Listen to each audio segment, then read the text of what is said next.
लेकर के आए हैं नट वैदिक साहित्यम का 21वां भाग, जिसमें आज हम आपको पुनः बताने वाले हैं नारद सनत कुमार संवाद को। इससे पहले वाली वीडियो में हमने छांदोग्य उपनिषद के 7वें अध्याय का पहला और दूसरा खंड आपको पढ़ाया था, जिसमें नारद जी और सनत कुमार के बीच संवाद चल रहा है। आज हम आपको तीसरा और चौथा खंड जो है 7वें अध्याय का, उसको आपको बताएंगे दोस्तों, उसको आपको पढ़ाएंगे। तो चलिए शुरू करते हैं इस वीडियो को। और इससे पूर्व यदि आपने पहले वाली वीडियो नहीं देखी है तो दोस्तों, तो डिस्क्रिप्शन में उनका लिंक है, आप वहां जा करके देख सकते हो। इससे पहले 20 वीडियो नट वैदिक साहित्यम से बन चुकी है, तो आप उनको भी देख सकते हैं। तो चलिए शुरू करते हैं आज की इस वीडियो को।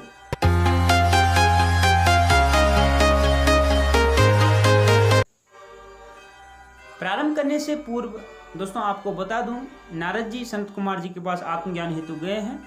वहां नारद जी ने अपने जो भी कुछ पढ़ा है वो सब कुछ सनत कुमार जी को बताया। सनत कुमार जी ने बताया कि आपने जो पढ़ा है वह नाम है, इसलिए आप नाम की उपासना करो। पुनः नारद जी कहते हैं कि नाम से बढ़कर के क्या है, तो सनत कुमार जी बताते हैं नाम से बढ़कर के वाणी है। तो नारद जी कहते हैं कि मुझे उसी को बताइए। तो वाणी के बारे में, वाणी के महत्व को, वाणी के फल को यहाँ पर सनत कुमार जी बताते हैं।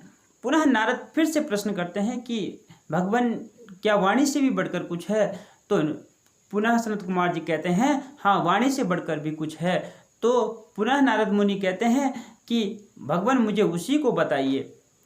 तो इतना संवाद कल तक हो चुका था दोनों के बीच में। आज हम तृतीय खंड में चलेंगे। इसमें नारद जी जो है, सनत कुमार जी नारद जी को वाणी की अपेक्षा मन की श्रेष्ठता को बता रहे हैं कि वाणी से जो श्रेष्ठ है वो मन है। तो यह बात सनत कुमार जी नारद जी को बता रहे हैं। तो चलिए मंत्र को शुरू करते हैं। मंत्र को शुरू करने से पहले हम एक मंगलाचरण गुरु के निमित्त कर लेते हैं। अज्ञानतिमिरान्धस्य ज्ञानांजन शलाकया चक्षुरुन्मीलितं येन तस्मै श्री गुरुवे नमः। तो गुरु के चरणों में प्रणाम करते हुए हम प्रथम मंत्र को यहाँ पर उच्चारण करेंगे। प्रथम मंत्र का उच्चारण करेंगे। मनोभाव वाचो भूयो यथा वे द्वे वामलके द्वे वा कूले द्वौ वाक्षो मुष्टिरनुभवत्येवं वाचं च नाम च मनोऽनुभवति स यदा मनसा मनस्यति मंत्रानधीयेत्यथा धीते कर्माणि कुर्वीयेत्यथ कुरुते पुत्रांश्च पशूंश्चे क्षेयतेच्छत इमं च लोकममं चच्छेयेत्यथेच्छते मनो ह्यात्मा मनो हि लोको मनो हि ब्रह्म मन उपास्वेति। यहाँ पर आपका पहला मंत्र आपका पूरा हो जाता है। तो चलिए मित्रों, इसका हम आपको अर्थ बता देते हैं। अब जब नारद जी ने पुनः प्रश्न किया था कि भगवान जो वाणी से बढ़कर है उसे मुझे बताइए, तो वाणी से बढ़कर के मन है, यही बात सनत कुमार जी मंत्र के माध्यम से बता रहे हैं। तो क्या कह रहे हैं सनत कुमार जी? मनोभाव वाचो भूयो। सनत कुमार जी कह रहे हैं हे नारद, मन जो है वाच मतलब वाणी से बढ़कर है। यथा वे द्वे वामल के द्वे वाकुले। क्या कह रहे हैं कि जिस प्रकार से दो वामल के दो वा आमल के, यहाँ पर वा और आमल के अलग अलग होगा। जैसे दो क्या है, आंवले है, आमलकम अर्थात आंवला। तो आमल के द्विवचन में है दो आंवले। जैसे दो क्या है, आंवले है, और द्वे वा कोले, और द्वे कोले अर्थात बद्री फलम बेर, तो बेर के लिए कोले, और दो क्या है, बेर है। और अब फिर कह रहे हैं दो वा अथवा अक्षो मुष्टिरनुभवति, अथवा दो अक्षो इनकी किसके लिए कहते हैं? बहेड़ा जो होता है उनके लिए कहते हैं, जिससे त्रिफला में जो मिलता है, बहेड़ा भी त्रिफला में मिलता है। तो बहेड़ा एक जो है उस आयुर्वेदिक फल भी इसको हम कह सकते हैं, जिससे कई सारे फायदे होते हैं। तो दो बहेड़े अथवा दो बहेड़े मुष्टिरनुभवति अर्थात मुट्ठी के अंदर आ जाते हैं।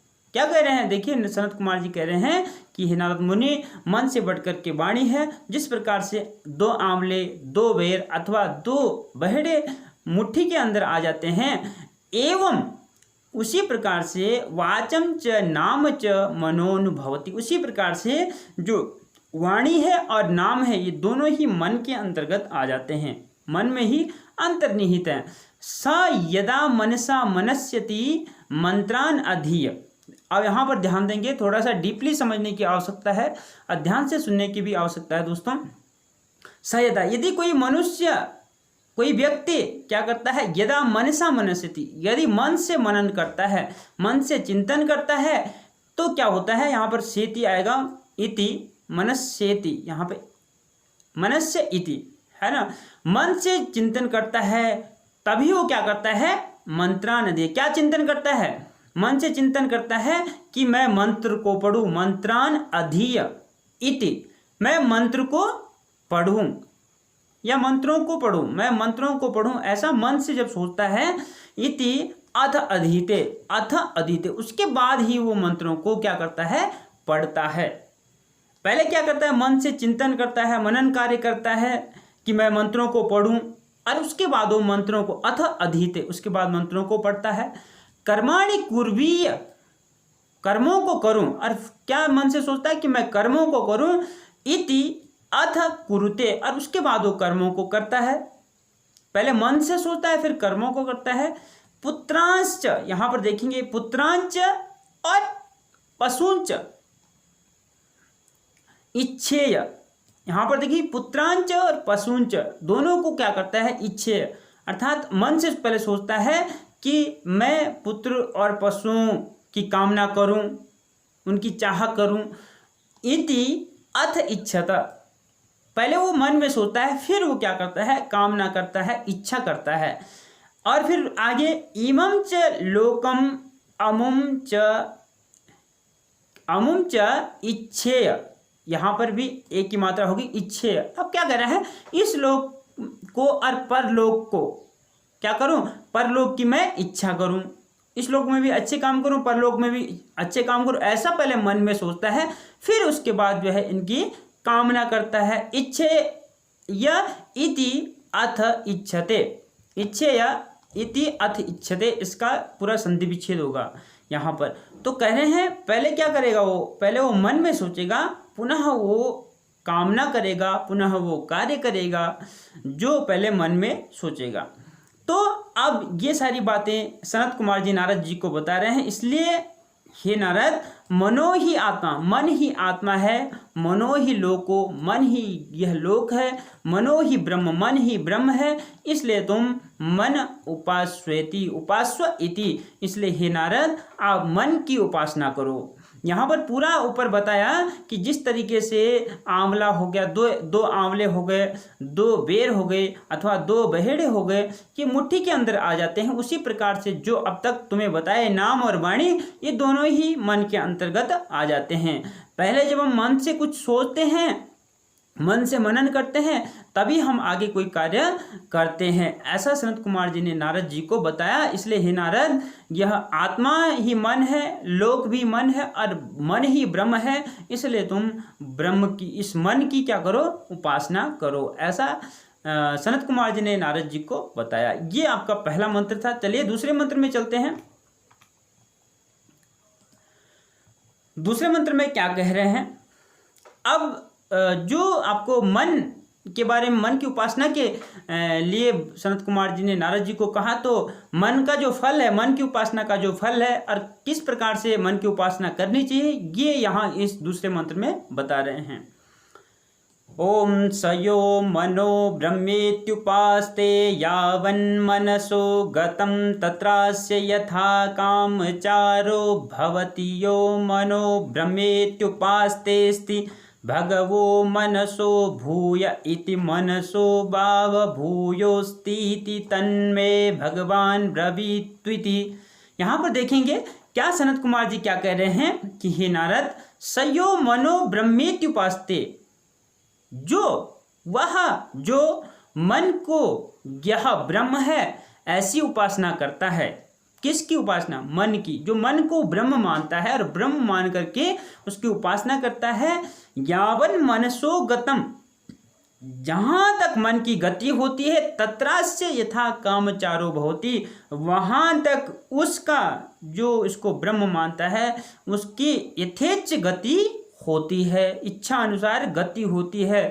यो मनो ब्रह्मेत्युपास्तेस्ति, जो मन को ब्रह्म मानता है, जो मन को क्या मानता है कि यह ब्रह्म है और मैं इसकी उपासना करूं, तो उस व्यक्ति की गति मन की गति के समान, जहां तक मन की गति होती है वहां तक उसकी यथेच्छ गति होती है। अब पुनः नारद जी क्या कह रहे हैं, भगवो मनसो भूय इति। यहाँ पर नारद जी कह रहे हैं भगवान क्या मन से भी कुछ आगे है या मन से भी कुछ ज़्यादा है, मन से भी कुछ बढ़कर है।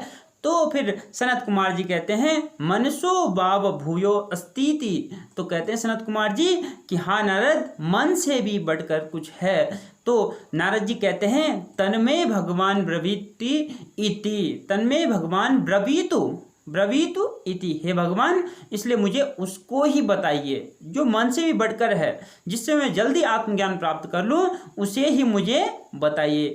तो अब इति छांदोग्योपनिषदि सप्तमाध्याये तृतीय खंड। तो यहाँ पर जो है छांदोग्योपनिषद के 7वें अध्याय का तृतीय खंड का विराम हो जाता है। अब चलते हैं दोस्तों हम चतुर्थ खंड में। अब जब सनत कुमार जी ने नारद जी को बता दिया कि मन से भी बढ़कर कुछ है, तो नारद जी कह रहे हैं हे भगवान जो मन से बढ़कर के है उसे ही मुझे बता दीजिए। तो चतुर्थ खंड में चलते हैं। ये चतुर्थ खंड आपका है, इसमें मनसः संकल्प श्रेष्ठत्वम।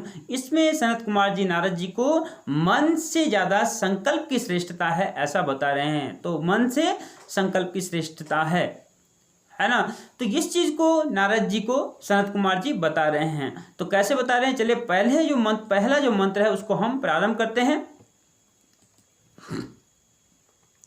ओम संकल्पो भाव मनुषो भूयोन्यदा वै संकल्पयतेऽथ मनस्यतेऽथ वाचमीरयति तामुनाम्नीरयति नाम्नि मंत्रा एकं भवन्ति मंत्रेषु कर्माणि। यहाँ पर हम देखेंगे ये पहला आपका मंत्र है।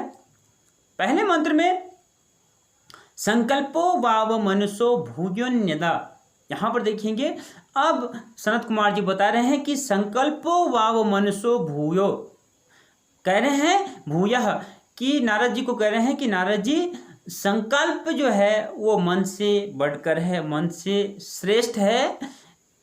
और यदा वै संकल्पयते, कह रहे हैं यदा वै संकल्पयते, जब कोई मनुष्य, कोई व्यक्ति, कोई पुरुष के बारे में कह सकते हैं कि संकल्प लेता है तो अध मनस्यति, तो वो पुनः जब वो संकल्प अपने मन में लेता है तभी वो मनन करना शुरू करता है, उसी के बारे में चिंतन करना शुरू करता है जिसके बारे में संकल्प लेता है। संकल्प लेने का मतलब है यहाँ पर कि कौन सी चीज़ें गलत है, कौन सी चीज़ें सही है, कौन सी करनी चाहिए, कौन सी नहीं करनी चाहिए, ये जो हमारे पास विकल्प है यहाँ पर दोनों का निश्चय करना ही संकल्प कहलाएगा।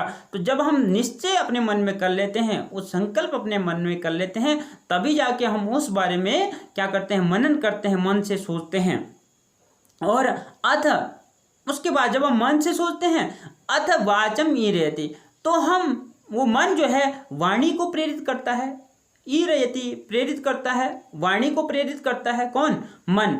तामो नामनी ईरयति, और जब वाणी को प्रेरित करता है तो वाणी जो है क्या करती है, नामनी ईरयति, उसको नाम में प्रेरित करती है, नाम में कि प्रेरित करती है। और नामनी मंत्रा एकम भवन्ति, और नाम में ही जो है सारे मंत्र इकट्ठे एक हो जाते हैं, क्योंकि मंत्र जो है शब्द रूप है और नाम सामान्य रूप है, मंत्र विशेष रूप है। तो सामान्य के अंदर विशेष का क्या हो जाता है, अंतर्भाव हो जाता है।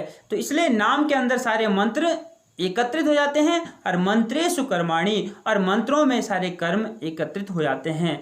तो मंत्रों में कर्म एकत्रित हो जाते हैं। कौन से कर्म, जो अग्निहोत्रादि अनुष्ठानादि जो कर्म है वो सारे कर्म मंत्रों के ही अंतर्गत आते हैं। वेदों से संबंधित जो लोग हैं या वैदिक धर्म को मानने वाले लोग मंत्रों में विहित कर्मों को ही कर्म मानते हैं। तो इसलिए यहाँ पर मंत्रेषु कर्माणि, तो मंत्रों में ही सारे कर्म अंतर्निहित है, मंत्रों में ही सारे कर्म आ जाते हैं। कह रहे हैं नामनी मंत्रा एकम भवन्ति, नाम में मंत्र एक हो जाते हैं और मंत्र में और मंत्रों में सारे कर्म एक हो जाते हैं। ऐसे सनत कुमार जी नारद जी को बता रहे हैं कि सबसे पहले मन से बड़ा संकल्प है, और जब हम संकल्प अपने मन में लेते हैं तो क्या होता है, एक निश्चय हम अपने मन में कर लेते हैं। निश्चय के बाद हम जिस चीज़ के बारे में निश्चय करते हैं उस चीज़ के बारे में मनस्यति मतलब मनन करना शुरू कर देते हैं। जब हम मनन करते हैं, मनन वो जो मन होता है वो मन क्या करता है, मन वाणी की ओर प्रेरित करता है और बोलने के लिए प्रेरित करता है। वाणी ताम नाम नहीं रहते, वाणी उसको शब्द रूप दे देती है, शब्द की ओर प्रेरित करती है, और उसी शब्दों का एक समूह जो है मंत्र होता है। इसलिए मंत्र नाम के अधीन, नाम के अंतर्गत आ जाता है, और मंत्रों के अंतर्गत जो है, मंत्रों में ही क्या हो जाता है, कर्म आ जाते हैं। मंत्रेषु कर्माणि, तो मंत्रों में कर्म समाहित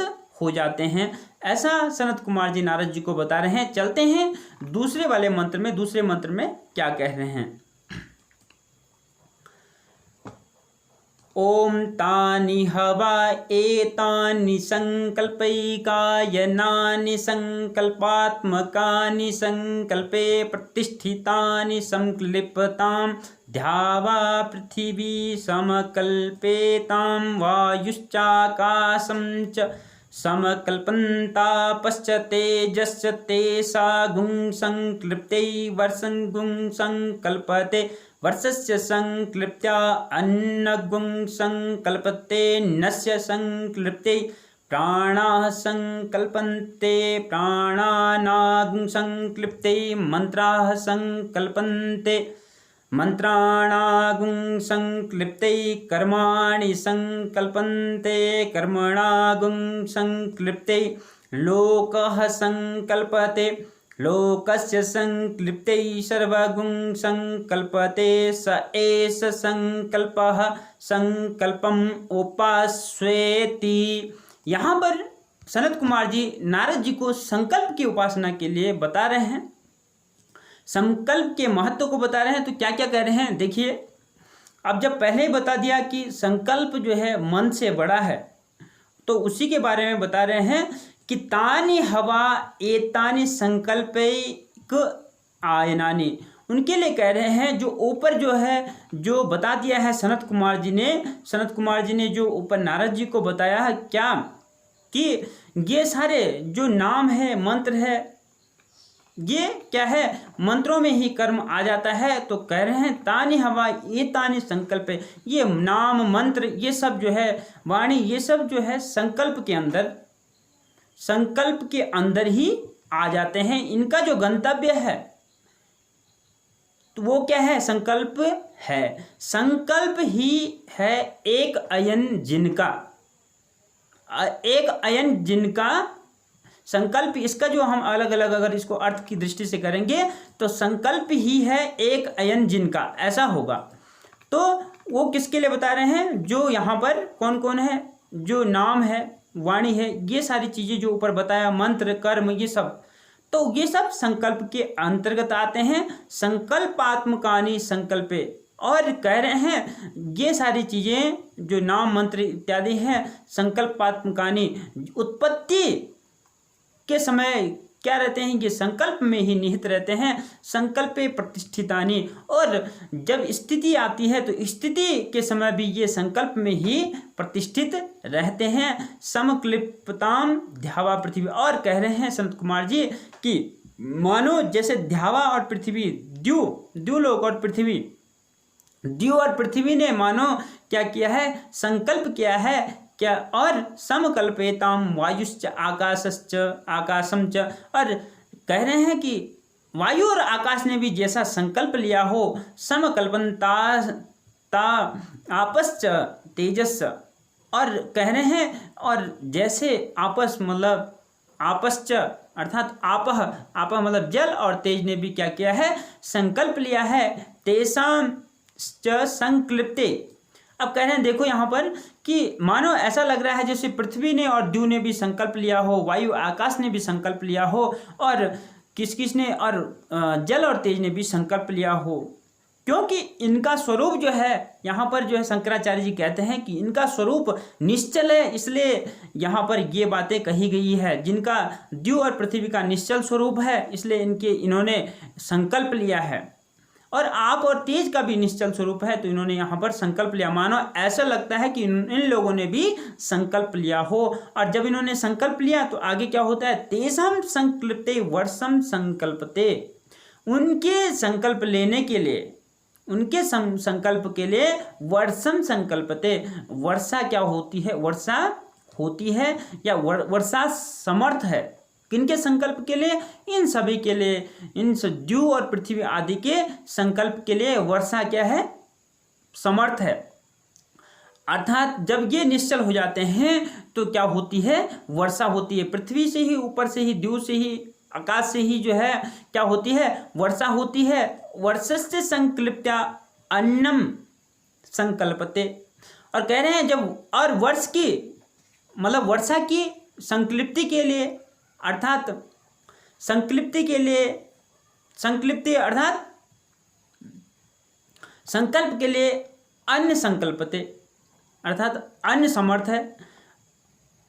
वर्षा की संकल्प के लिए अन्न समर्थ है, क्योंकि वर्षा से ही अन्न उत्पन्न होता है। और अन्नस्य संकल्पते प्राणाः संकल्पन्ते।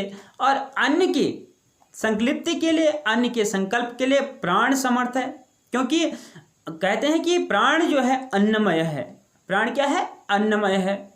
तो इसलिए यहाँ पर कह रहे हैं कि प्राण अन्नमय है, तो अन्न की संकल्प के लिए प्राण क्या है, समर्थ है। जैसे हमने बताया कि वर्षा से अन्न उत्पन्न होता है, इसलिए वर्षा के संकल्प के लिए अन्न समर्थ होता है, और अन्न के संकल्प के लिए प्राण समर्थ होता है, क्योंकि अन्न से जो है प्राण हमारे शरीर में विद्यमान रहते हैं, अर्थात हम बलवान होते हैं।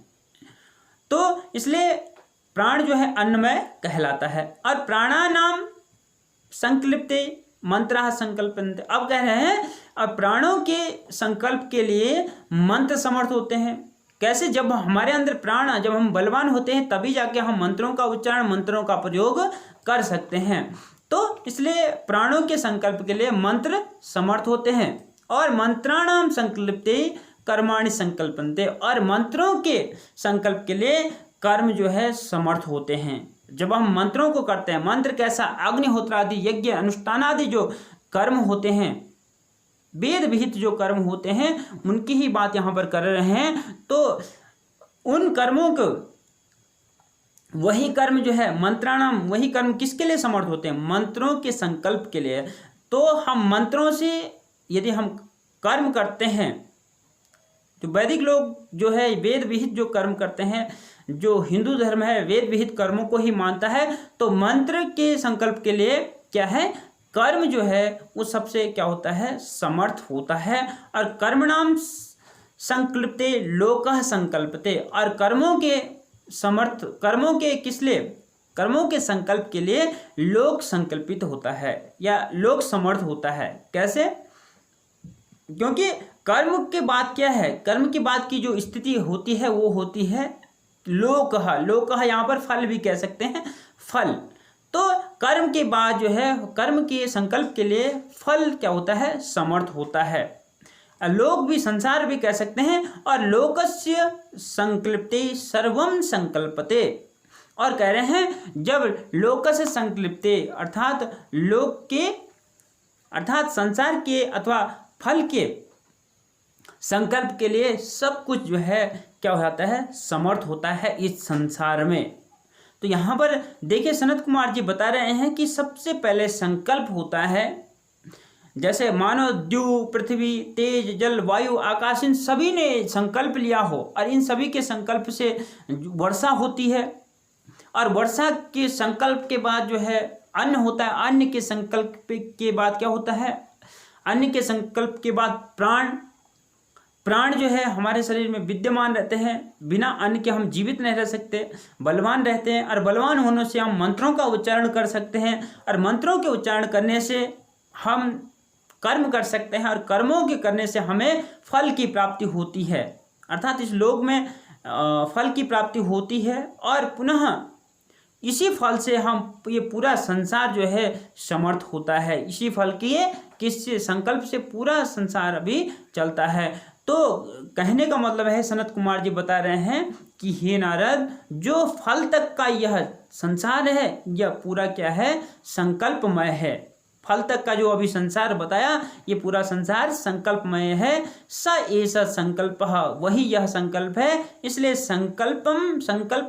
संकल्पम उपास्यति। इसलिए हे नारद, तुम जो है संकल्प की उपासना करो, ऐसा सनत कुमार जी नारद जी को बता रहे हैं। ये दूसरा मंत्र था। अब चलते हैं दोस्तों तीसरे मंत्र में। ओम स यः संकल्पं ब्रह्मेत्युपास्ते क्लिप्तान् वै सलोकान् ध्रुवान् ध्रुवः प्रतिष्ठितान् प्रतिष्ठितो व्यथमाना न व्यथमानोऽभिसिद्ध्यति यावत् संकल्पस्य गतं तत्रास्य यथा कामचारो भवति। यः संकल्पं ब्रह्मेत्युपास्तेऽस्ति भगवः संकल्पाद्ब्रूय इति संकल्पाद्वावभूयोस्तीति तन्मे भगवान ब्रवीत्विति। यहाँ पर देखेंगे ये आपका तीसरा मंत्र हो गया। इति छांदोग्योपनिषदि सप्तमाध्याय चतुर्थ खंड। तो यहाँ पर चतुर्थ खंड भी पूरा होता है। तो चलिए तीसरे मंत्र में जब नारद जी को सनत कुमार ने बता दिया कि इसलिए संकल्प की उपासना करो, क्योंकि संकल्प के महत्व को बता दिया है, संकल्प की उपासना करो।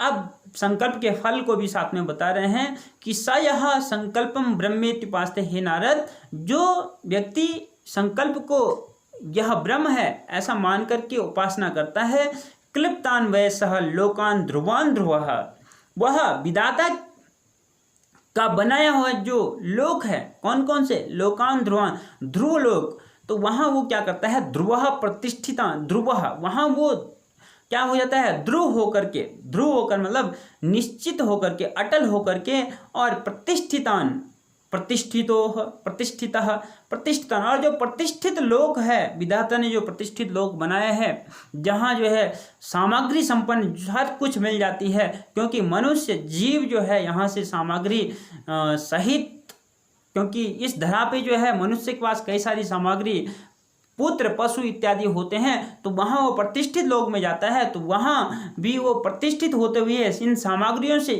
युक्त होते हुए अव्यथमानान व्यथमानः, और अव्यथमान जो लोक है, अव्यथमान जहाँ कोई भय नहीं है, डर नहीं है, दुख नहीं है, ऐसे लोकों में क्या रहते हुए, कैसे रहते हुए, व्यथमान, व्यथमानः अर्थात बिना डर, बिना अव्यथमाना, बिना डर बिना भय के रहते हुए अभिसिद्ध्यति, क्या करता है, इन लोगों को वह प्राप्त करता है। कहने का मतलब यहाँ पर सनत कुमार जी बता रहे हैं कि जो ब्रह्म, जो संकल्प की ब्रह्म के नाम से उपासना करता है, वह जो लोग विधाता ने बनाए हुए रहते हैं, उन लोगों को उनके प्रकार से ही क्या करता है, प्राप्त करता है। यावत संकल्प से, और नीचे बता रहे हैं, यावत संकल्प से गतम तत्रास्य यथा कामचारो भवति, जहाँ तक संकल्प की गति रहेगी वहाँ तक यथेच्छ उसकी गति होगी। यह संकल्पम ब्रह्मेति उपासते, ब्रह्मेति उपासते स्ति भग उपासते स्ति, यहाँ पर कह रहे हैं कि वह यह सब कुछ उसी का होगा, उसी की गति यथेच्छ होगी, जो संकल्प को यह ब्रह्म है ऐसा मान करके उपासना करेगा। तो अब पुनः ये सारी बातें बता दी। अब पुनः नारद जी कह रहे हैं, भगवः संकल्पाद भूय इति, क्या संकल्प से भी बढ़कर कुछ है? पुनः नारद जी कह रहे हैं, तो संकल्पाद भाव भूयो अस्ति। पुनः सनत कुमार जी कह रहे हैं कि हाँ नारद, संकल्प से भी बढ़कर है, तो तन्मे भगवान ब्रवीतु इति। तो नारद जी पुनः कहते हैं, हे भगवान, उसी को मुझे बतलाइए, उसी का उपदेश मुझे दीजिए, ऐसा सनत कुमार जी को कह रहे हैं।